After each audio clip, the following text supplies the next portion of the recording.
Hello students, मैं सब रोनक मंत्री। आज हम देखने जाएंगे हमारा एक नया चैप्टर है जो है force and laws of the motion. अपन ने इससे पहले वाले चैप्टर में मोशन के बारे में पढ़ा था, मोशन की क्या क्या इक्वेशन होती है उनके बारे में पढ़ा था। अभी न्यू चैप्टर है, इसमें हम पढ़ेंगे कि भाई जो मोशन है वो किस तरीके से डिपेंडेंट होता है और किस तरीके से फोर्स उसके ऊपर अलग लगते हैं। कोई ऑब्जेक्ट अगर मूव कर रही है पर्टिकुलर डायरेक्शन में तो उस पर क्या क्या फोर्स अप्लाई हो सकते हैं, इसके बारे में आज हम पढ़ेंगे। तो स्टार्ट करते हैं हम टॉपिक। सबसे पहला आ रहा है हमारे पास कि भाई फोर्स के बारे में हमारे दो पॉइंट्स हैं, उनको डिस्कस कर लेते हैं। A force can be used to change the magnitude of velocity of an object or change its direction of motion।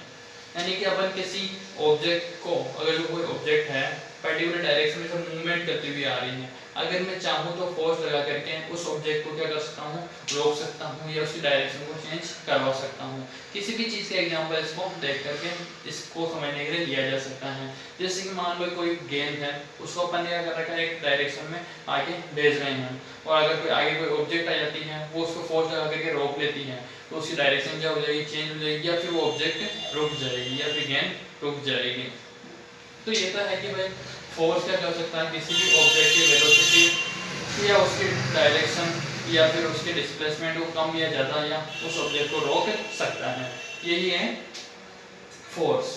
फिर आता है अपने पास force can change shape and size of object, यानी कि किसी भी ऑब्जेक्ट की शेप या साइज को भी बदल सकता है। जैसे ये मार्कर हो गया, इसको अगर बहुत ज़्यादा टाइट दबाएंगे किसी चीज़ से तो फिर क्या हो जाएगा, ये पूरी तरीके से इसका अपना शेप भी चेंज कर सकता है। मतलब सारा काम अगर अपन फोर्स लगाएंगे किसी भी ऑब्जेक्ट के ऊपर तो उसकी वेलोसिटी, उसकी स्पीड, या अगर वो रेस्ट में भी है, नहीं चल रही है, तो अपन उसको अगर धक्का दे करके फोर्स लगा करके आगे भेजेंगे तो वो मूवमेंट भी कर सकती हैं। और कोई मूवमेंट कर रही है तो वो रोका भी जा सकता है, उसके शेप को भी बदला जा सकता है, उसकी साइज भी पहले से चेंज की जा सकती है। ठीक है ना।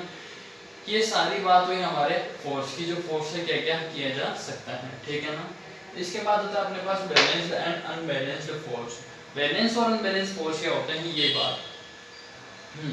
अगर कोई ऑब्जेक्ट पे है, जैसे मान लो कि अपने पास क्या है, ये मार्कर है, अगर दो पर्सन खड़े हुए हैं सामने, कोई एक पर्सन क्या है इधर से इस मार्कर को इस तरफ पुश कर रहा है और दूसरा पर्सन क्या कर रहा है, इस तरफ पुश कर रहा है। अगर दोनों पर्सन साथ में पुश कर रहे हैं तो और इक्वल फोर्स लगा रहे हैं, इधर वाले का भी फोर्स इक्वल है और इधर वाले का भी इक्वल, दोनों के फोर्स कैसे हैं, इक्वल है। और तो इक्वल है तो ना तो ऑब्जेक्ट इधर मूव कर पाएगी ना ही इधर मूव कर पाएगी। इसका मतलब क्या है, फोर्स दोनों तरफ बैलेंस है। अगर दोनों तरफ बैलेंस है तो ऑब्जेक्ट पर्टिकुलरली किसी डायरेक्शन मूव नहीं कर पाएगी, मतलब है जिस पोजीशन में रहेगी, वो होती है बैलेंस फोर्स की कंडीशन। यानी कि अगर किसी ऑब्जेक्ट पे अपोजिट डायरेक्शन में दो फोर्स लग रहे हैं और दोनों फोर्स कैसे हैं, इक्वल अमाउंट में हैं, तो ऑब्जेक्ट किसी भी डायरेक्शन में मूव नहीं करती हैं। ये बात होती है हमारे बैलेंस्ड फोर्स की। फिर इसके बाद आता है कि अनबैलेंस्ड फोर्स क्या होता है। एक तरफ वाले ऑब्जेक्ट या एक तरफ जो पर्सन फोर्स लगा रहा है उसके द्वारा लगाया गया फोर्स क्या है, अगर ज़्यादा है अमाउंट में और सेकंड पर्सन का जो फोर्स है वो क्या है, कम है, तो जिस तरफ फर्स्ट पर्सन फोर्स लगा रहा है जैसे इस डायरेक्शन में, तो वो क्या है, मार्कर उस साइड में मूव हो जाएगा और उस जो इस तरफ जो फोर्स लगा रहा है सेकंड पर्सन, उसका फोर्स उसके सामने क्या हो जाएगा, कम रह जाएगा। इस वजह से उसी की तरफ ऑब्जेक्ट आना स्टार्ट हो जाएगी। तो इस वजह से इस टाइप के फोर्स को अपन क्या बोल रहे हैं, अनबैलेंस्ड फोर्स है। यानी कि दोनों तरफ फोर्स की क्वांटिटी बैलेंस नहीं है, इस वजह से ऑब्जेक्ट पर्टिकुलर डायरेक्शन में मूव कर पा रही है, अदरवाइज वो मूव नहीं कर पाती। ठीक है, ये बात होती है हमारे अनबैलेंस्ड फोर्स की। ठीक है, तो ये तो हो गए बैलेंस और अनबैलेंस्ड फोर्स। फिर आता है अपने पास next Newton's law of motion. Newton क्या थे, एक साइंटिस्ट थे जिन्होंने मोशन से रिलेटेड अलग अलग क्या करे, एक कुछ लॉ दिए, 3 लॉ दिए इन्होंने। First law of the motion, second law of the motion, third law of the motion. इन्होंने इक्वेशंस भी दी थी, first equation of the motion, second equation of the motion, third equation of the motion. इसी तरीके से अपने पास law भी आ रहे हैं, अलग अलग नियम है कि भाई मोशन जब कोई ऑब्जेक्ट मूवमेंट कर रही हो तो वो किस तरीके से कर सकती है, इसको समझाने के लिए 3 नियम दिए गए हैं। तो उन नियमों को हम समझने की कोशिश करते हैं। Newton's first law of motion. ठीक है, An object remains in a state of rest or uniform motion in a straight line unless compelled to change that state by an applied force। यानी कि कोई ऑब्जेक्ट अगर कहीं पर रखी हुई है तो वो वहीं पर रहेगी जब तक कि उसके ऊपर कोई एक्सटर्नल फोर्स लगा करके उस ऑब्जेक्ट को वहां से हटाया नहीं जाए। या फिर कोई ऑब्जेक्ट अगर मूवमेंट कर रही है तो वो कंटिन्यू मूवमेंट करती रहेगी जब तक कि कोई एक्सटर्नल फोर्स लगा करके उसको रोका नहीं जाएगा। तो ये जो लॉ होता है इसी को बोलते हैं first law of the motion. ठीक है ना, Newton's first law of the motion. क्या है वहां पे समझे, जैसे इस मार्कर को मैंने किसी पर्टिकुलर ऑब्जेक्ट पे रख दिया है तो वो वहाँ पे उस कंडीशन में तब तक रहेगा जब तक कि इसके ऊपर कोई एक्सटर्नल फोर्स नहीं लगाया जाता। ये यहाँ पे इसी पोजीशन में रहेगा जब तक इसको यहाँ से हटाया नहीं जाएगा। जैसे ही मैंने इस हाथ को यहाँ पे लाकर इसको हटाया तो फिर क्या हुआ, मैंने एक्सटर्नल बाहर से लाकर के इसके ऊपर एक फोर्स लगाया है, इस वजह से क्या हो गया, ये मार्कर अपनी पोजीशन से हिल गया है। बाकी अगर मैं इस मार्कर को मूव कराता रहूँगा कंटिन्यू तो ये मूव होता रहेगा, और अगर जैसे हमने रोकने की कोशिश करी ये रुक जाएगा। तो मतलब क्या है, अपन एक्सटर्नल फोर्स लगा कर किसी भी ऑब्जेक्ट को रोकना चाहे तो रोक रहे हैं, या फिर मूवमेंट करना चाहे तो मूवमेंट करवा रहे हैं। तो इस टाइप का जो फोर्स होता है, इस टाइप से जो मतलब फोर्स क्रिएट किया जाना है वो आता है अपने Newton's first law of the motion के अंदर। ठीक है, यही बताता है Newton's first law of motion कि भाई कोई ऑब्जेक्ट मूवमेंट में है तो मूवमेंट में ही रहेगी, और रेस्ट में है तो वो रेस्ट में ही रहेगी जब तक कि उसके ऊपर कोई एक्सटर्नल फोर्स नहीं लगाया जाता है। In other words, all objects resist a change in their state of motion। यानी कि इसका मतलब ये है कि जितनी भी ऑब्जेक्ट्स होती हैं वो क्या करती हैं, अपने अंदर होने वाले बदलाव को क्या करती है, रोकना चाहती हैं।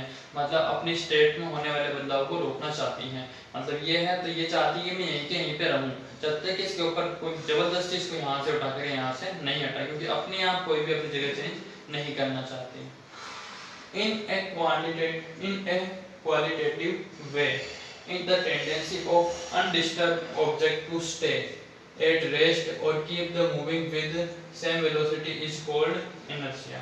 हाँ, अब बात आती है इनर्शिया क्या चीज होती है। तो इनर्शिया क्या होता है, मान लो कोई ऑब्जेक्ट जैसे पर्टिकुलर किसी जगह पे रुकी हुई है तो वो जिस फोर्स के साथ में वहाँ पे रुकी हुई है, या कोई ऑब्जेक्ट मूव कर रही है तो जिस फोर्स के साथ कंटिन्यू मूव करे जा रही है उसको बोलते हैं अपन इनर्शिया। यानी कि अपनी जो काम हो रहा है उसी के साथ जुड़े रहना वो जो होता है inertia. It is also called law of inertia. इस फर्स्ट लॉ ऑफ मोशन है उसको लॉ ऑफ इनर्शिया भी बोला जाता है, क्योंकि ये क्या है, इसमें भी वही बात हो रही है, इनर्शिया वाली जो काम कंटिन्यू है वो ही रहे, उसमें होने वाले बदलाव को जहां तक हो सके कम किया जा सके। ठीक है, अब इसके बाद होता है अपने एग्जांपल्स।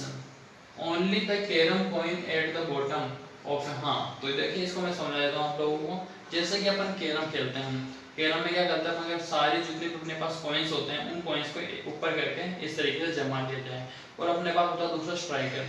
स्ट्राइकर को अगर अपन एक तरफ से मारते हैं तो जो नीचे वाली अपनी जो कोटी बोलते हैं जिसको अपन, या फिर कॉइन होता है, वो क्या होता है, डिस्प्लेस होकर के आगे चला जाता है।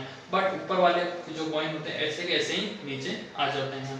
तो सारे कॉइन उसके साथ में आगे नहीं जाते हैं, क्योंकि क्या होता है कारण, जितने भी ऑब्जेक्ट्स है अपने पास वो ऊपर वाले जो कॉइन्स है वो उस पोजीशन में रहना चाहिए, क्योंकि अपन ने फोर्स किसके ऊपर लगाया है, नीचे वाले के ऊपर लगाया है। तो नीचे वाला तो अपनी जगह से हिल जाएगा, बट ऊपर वाले चाहते हैं हम इसी पोजीशन में रहे, इसलिए ऐसे कैसे वो नीचे आ जाएंगे। ठीक है, तो दूसरा एग्जांपल अपन समझना चाहें, जैसे कोई बस है, अपन उसमें खड़े हुए हैं या बैठे हैं, तो बस क्या होती है, कंटिन्यू मूवमेंट कर रही होती है। मान लो सामने से आ जाता है तो बस का वाला जो ड्राइवर है वो क्या करेगा, बस के ब्रेक लगाएगा। तो ब्रेक लगाने के बाद क्या होगा, हम एकदम से ब्रेक लगाते हैं, हम क्या होते हैं आगे की तरफ चले जाते हैं। तो आगे की तरफ चले जाते हैं तो उसका कारण क्या होता है, क्योंकि बस कैसे थी, पहले मूवमेंट में थी, तो अपनी बॉडी को ये फील हो रहा था ये बॉडी कैसी मूवमेंट में है। जैसे बस ने ब्रेक लगाया तो फिर अपनी बॉडी क्या है, उस टाइम पे मूवमेंट में रहना चाह रही थी, तो बस एक अपनी मूवमेंट बॉडी का ऊपर वाला भाग है वो क्या हुआ, आगे की तरफ चला जाता है। और जो बॉडी का बस के साथ में कांटेक्ट वाला भाग है, जिस जगह पर बैठे हैं वो वाली पोजीशन उस जगह पे रहती है, और अपना आगे वाला भाग है जो आगे तरफ धक्का अपन को लगता है। इस ये जो सारा काम होता है किस वजह से होता है, Newton's first law of the motion की वजह से। ठीक है, फिर आती है अपने पास inertia and mass. When an object is at rest it remains rest. कोई ऑब्जेक्ट अगर रेस्ट पे है तो वो रेस्ट पे ही रहेगी। इफ इट इज मूविंग, अगर वो मूविंग है मतलब चल रही है, तो it tends to keep moving, वो चलती ही रहना चाहेगी। This property of an object is called inertia. इस प्रॉपर्टी को भी क्या बोलते हैं? इनर्शिया। बात उनकी वही है। Heavier or massive object offer large inertia, यानी जिस ऑब्जेक्ट का वजन ज्यादा है और मास ज्यादा है वो ज्यादा इनर्शिया क्रिएट करेगी। The inertia of the object is measured by its mass. Inertia जो होता है ऑब्जेक्ट का उसके मास के थ्रू मेजर किया जाता है। Inertia is natural tendency of an object to resist a change in its state of the motion और rest. The mass of an object is measured by its inertia. यानी inertia क्या है? जो अपनी body में होने वाले बदलाव में, जो होने वाला बदलाव है उसको रोकने का काम करती है, वो होती है इनर्शिया। और इनर्शिया को मेजर किया जाता है मास के थ्रू। ठीक है, तो ये तो था हमारे first law of the motion की जो कंप्लीट बात। अब इसके बाद आएगा हमारा second law of the motion, जिसको हम आने वाली हमारी नेक्स्ट क्लास में डिस्कस करेंगे। तो आज का जो टॉपिक है हमारा, आप लोग कंप्लीट तरीके से याद कर लें। जो प्रॉब्लम और डाउट्स हो वापस एक बार पूछ लें। आज की क्लास हमारी यही होगा।